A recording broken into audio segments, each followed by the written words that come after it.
Hello students, आज हम class 8 में हिंदी विषय में पाठ 4 पढ़ेंगे। पाठ 4 का नाम है अपराजिता। तो सबसे पहले इसका पाठ परिचय देखते हैं। यह एक ऐसी विकलांग महिलाओं की मार्मिक कथा है जिसने अद्भुत धैर्य, दृढ़ इच्छा शक्ति और अनवरत साधना से अपने जीवन को सक्रिय और सफल बनाया है। विषम परिस्थितियों में वह साहसपूर्वक आगे बढ़ती रही, विजय प्राप्त करती रही और अपराजित, जो कभी न हारी हो, बनी रही। कभी कभी अचानक ही विधाता हमें ऐसे विलक्षण व्यक्तित्व से मिला देता है जिसे देख स्वयं अपने जीवन की रिक्तता बहुत छोटी लगने लगती है। हमें तब लगता है कि भले ही उस अंतर्यामी ने हमें जीवन में कभी अकस्मात अकारण ही दंडित कर दिया हो, किंतु हमारे किसी अंग को हमसे विच्छिन्न कर हमें उससे वंचित तो नहीं किया। फिर भी हम में से कौन ऐसा मानव है जो अपनी विपत्ति के कठिन लक्षणों में विधाता को दोषी नहीं ठहराता। मैंने अभी पिछले ही महीने ऐसी अभिशप्त काया देखी जिसे विधाता ने कठोरतम दंड दिया है, किंतु वह उसे नतमस्तक आनंदी मुद्रा में झेल रही है, विधाता को कोसकर नहीं। उस कोठी का अहाता एकदम हमारे बंगले के अहाते से जुड़ा था। अपनी शानदार कोठी में उसे पहली बार कार से उतरते देखा तो आश्चर्य से देखती ही रह गई। कार का द्वार खुला, एक प्रौढ़ा ने उतरकर पिछली सीट से एक व्हील चेयर निकालकर सामने रख दी और भीतर चली गई। दूसरे ही क्षण धीरे धीरे बिना किसी सहारे के कार से एक युवती ने अपने निर्जीव धड़ को बड़ी दक्षता से नीचे उतारा, फिर बैसाखियों से ही चेयर तक पहुंच उसमें बैठ गई और बड़ी तटस्थता से उसे स्वयं चलाती कोठी के भीतर चली गई। मैं फिर नित्य नियत समय पर उसका यह विचित्र आवागमन देखती और आश्चर्य रहित रह जाती, ठीक जैसे कोई मशीन बटन खटखटाती अपना काम किए चली जा रही हो। धीरे धीरे मेरा उससे परिचय हुआ। कहानी सुनी तो दंग रह गई। नियति के प्रत्येक कठोर आघात को अति अमानवीय धैर्य एवं साहस से झेलती वह बित्ते भर की लड़की मुझे किसी देवांगना से कम नहीं लगी। मैं चाहती हूँ कि मेरी पंक्तियों को उदास आंखों वाला वह गोरा, उजले वस्त्रों से सुसज्जित लखनऊ का मेधावी युवक भी पढ़े, जिसे मैंने कुछ माह पूर्व अपनी बहन के यहाँ देखा था। वह IAS की परीक्षा देने इलाहाबाद गया। लौटते समय किसी स्टेशन पर चाय लेने उतरा कि गाड़ी चल पड़ी। चलती ट्रेन में हाथ के कुल्हड़ सहित चढ़ने के प्रयास में गिरा और पहिए के नीचे हाथ पड़ गया। प्राण तो बच गए पर बायां हाथ चला गया। उसी विच्छिन्न भुजा के साथ साथ मानसिक संतुलन भी खो बैठा। केवल हाथ खोकर भी उसने हथियार डाल दिए। इधर चंद्रा, जिसका निचला धड़ है निष्प्राण, मांसपिंड मात्र सदा उत्फुल्ल है, चेहरे पर विषाद की एक रेखा भी नहीं है। बुद्धिदीप्त आंखों में अदम्भ उत्साह, प्रतिपल प्रतिक्षण भरपूर उत्कट जिजीविषा और फिर कैसी कैसी महत्वाकांक्षाएं। मैडम, आप लखनऊ जाते ही क्या मुझे ड्रग रिसर्च इंस्टीट्यूट से पूछकर यह बताएंगी कि क्या वहां आने पर मेरे विषय माइक्रोबायोलॉजी से संबंधित कुछ सामग्री मिल सकेंगी? मैडम, आप क्या कर रही थी? आपके दामाद हवाई के ईस्ट वेस्ट सेंटर में है, क्या आप उन्हें मेरा बायोडाटा भेजकर पूछ सकेंगी कि मुझे वहां की कोई फेलोशिप मिल सकती है? यहाँ कभी सामान्य सी हड्डी टूटने पर या पैर में मोच आने पर भी हमारे प्राण ऐसे कंठगत हो जाते हैं जैसे विपत्ति का आकाश ही सर पर टूट पड़ा हम। और इधर वह लड़की है कि जिसका पूरा निचला धड़ शून्य है, फिर भी बोटी बोटी फड़क रही है। आजकल वह IIT मद्रास, वर्तमान में चेन्नई में काम कर रही है। जन्म के 18वें महीने में ही जिसकी गर्दन के नीचे का पूरा शरीर पोलियो ने निर्जीव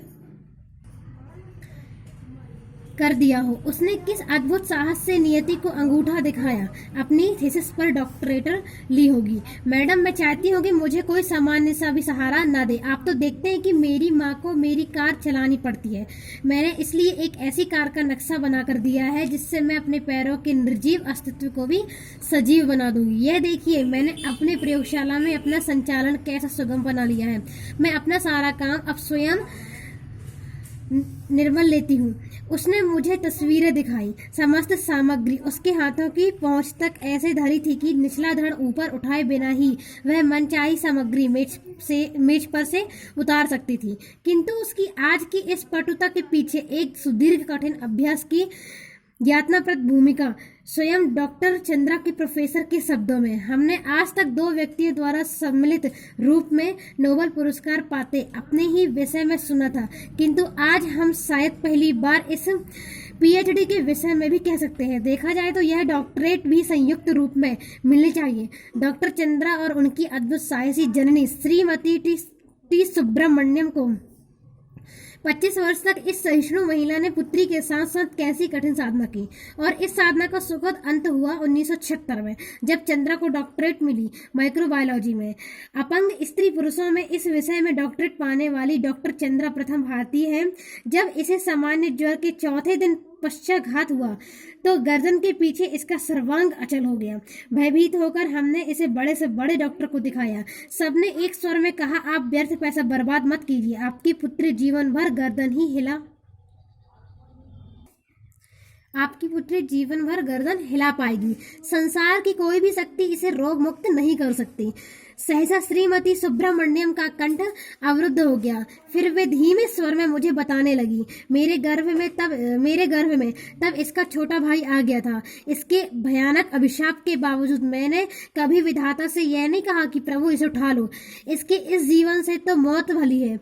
मैं निरंतर इसके जीवन की भीख मांगती रही।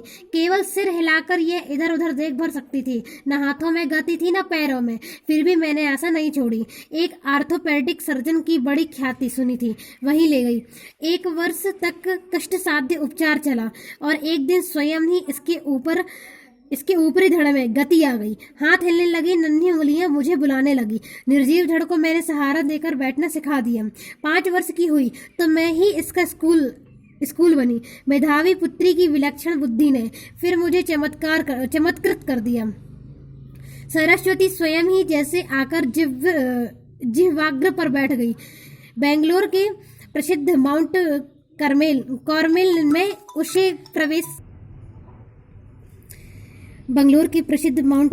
में उसे प्रवेश दिलाने में मुझे कॉन्वेंट द्वार पर लगभग धरना ही देना पड़ा। नहीं मिसेस सुब्रमण्यम, मदर ने कहा, हमें आपसे पूरी सहानुभूति है, पर आप ही सोचिए, आपकी पुत्री की चेयर लेकर कौन पूरे क्लासरूम में घुमाता फिरेगा। आप चिंता न करें मदर, मैं हमेशा उसके साथ रहूंगी। और फिर पूरी कक्षाओं में अपंग पुत्री की कुर्सी की परिक्रमा में स्वयं कराती। वे पीरियड दर पीरियड उसके पीछे खड़ी रहती। प्रत्येक परीक्षा में सर्वोच्च स्थान प्राप्त कर चंद्रा ने स्वर्ण पदक जीते। बीएससी भी किया। प्राणी शास्त्र में एमएससी में प्रथम स्थान प्राप्त किया और बंगलोर के प्रथम इंस्टीट्यूट ऑफ साइंस में अपने लिए स्पेशल सीट अर्जित की। केवल अपनी निष्ठा, धैर्य एवं साहस से 5 वर्ष तक प्रोफेसर शेटना के निर्देशन में शोध कार्य किया। इसी बीच माता पिता ने पेंसिल्वानिया से चेयर मंगवा दी, जिसे डॉक्टर चंद्रा स्वयं चलाती हुई पूरी प्रयोगशाला में बड़ी सुगमता से घूम सकती थी। लेदर जैकेट के कठिन जिरहबख्तर में कशी उस हंसमुख लड़की को देख मुझे युद्ध क्षेत्र में डटे राणा सांगा का ही स्मरण हुआ था। छत विछत शरीर में असंख्य भाव, आभा मंडित भव्य मुद्रा। मैडम, आप तो लिखती है कि मेरी ये कविताएं देखिए। मैडम, आप तो लिखती हैं कि मेरी ये कविताएं देखिए, कुछ दम है क्या इनमें। मैंने जब वे कविताएं देखी तो आंखें भर आई। जो उदासी उसके चेहरे पर कभी न आ पाई, वह अनजाने में ही उसकी कविता में छलक आई थी। फिर उसके अपनी कढ़ाई बुनाई के सुंदर नमूने दिखाए। लड़की के दोनों हाथ जैसे दोनों पैर का भी काम करते हो, निरंतर मशीनी खटखट में चलते रहते हैं। जर्मन भाषा माता पुत्री दोनों ने मैक्स मूलर भवन से विशेष योग्यता सहित परीक्षा उत्तीर्ण की। गर्ल गाइड में राष्ट्रपति का स्वर्ण कार्ड पाने वाली वह प्रथम अपंग बालिका थी। यही नहीं, भारतीय एवं पाश्चात्य संगीत दोनों में उसकी समान रुचि है। अपने एल्बम के अपनी निर्जीव टांगों पर देखकर वह मुझे अपने चित्र दिखाने लगी। पुरस्कार ग्रहण करते डॉक्टर चंद्रा प्रधानमंत्री के साथ मुस्कुराती खड़ी। डॉक्टर चंद्रा राष्ट्रपति को सलामी देती। बालिका चंद्रा और व्हील चेयर में लेदर जैकेट में जकड़ी बैसाखियों का सहारा लेकर अपनी डॉक्टरेट ग्रहण करती। डॉक्टर चंद्रा, मेरी बड़ी इच्छा थी मैं डॉक्टर बनूं। मैं अपंग डॉक्टर मेरी वर्गीस के सफल जीवन की कहानी पढ़ चुकी थी। परीक्षा में सर्वोच्च स्थान प्राप्त करने पर भी मुझे मेडिकल में प्रवेश नहीं मिला। कहा गया मेरा निचला धड़ निर्जीव है, सफल शल्य चिकित्सक नहीं बन पाऊंगी। किंतु डॉक्टर चंद्रा के प्रोफेसर के शब्दों में मुझे ये कहने में रंचे मात्र भी हिचकिचाहट नहीं होती कि डॉक्टर चंद्रा ने विज्ञान डॉक्टर चंद्रा ने विज्ञान की प्रगति में महान योगदान दिया है। चिकित्सा ने जो खोया वह विज्ञान ने पाया। चंद्रा के एल्बम के अंतिम पृष्ठ पर उनकी जननी का बड़ा सा चित्र, जिससे वे जेसी बंगलोर द्वारा प्रदत्त एक विशिष्ट पुरस्कार ग्रहण कर रही है। वीर जननी का पुरस्कार बहुत बड़ी बड़ी उदास आंखें, जिनमें माँ की व्यथा भी है और पुत्री की भी है। अपने शारीरिक सुख त्याग कर नित्य छाया बनी पुत्री की पहिया लगी कुर्सी के पीछे चक्र सी घूमती जननी, नाक के दोनों ओर हीरे की दो जगमगाती लौंगे, अंधरों पर विजय का उल्लास, जूड़े में पुष्पवेणी, मेरे कानों में उस अद्भुत साहसी जननी शारदा सुब्रमण्यम के शब्द अभी भी जैसे गूंज रहे हैं। ईश्वर सब द्वार एक साथ बंद नहीं करता, यदि एक द्वार बंद करता है तो दूसरा द्वार खोल भी देता है। लेखक परिचय देखते हैं। गौरव पंत शिवानी हिंदी की लोकप्रिय कथा लेखिका हैं। आपका जन्म 1933 में राजकोट गुजरात में हुआ था। आपकी शिक्षा शांति निकेतन और कोलकाता विश्वविद्यालय में हुई। उन्होंने देश विदेश का भ्रमण किया। आपको लेखन में कई पुरस्कार और सम्मान मिले हैं, इनमें पद्मश्री प्रमुख है। आज हम इस वीडियो में पार्ट 4 पढ़ेंगे और नेक्स्ट वीडियो में हम इसके प्रश्नोत्तर देखेंगे। Thank you so much.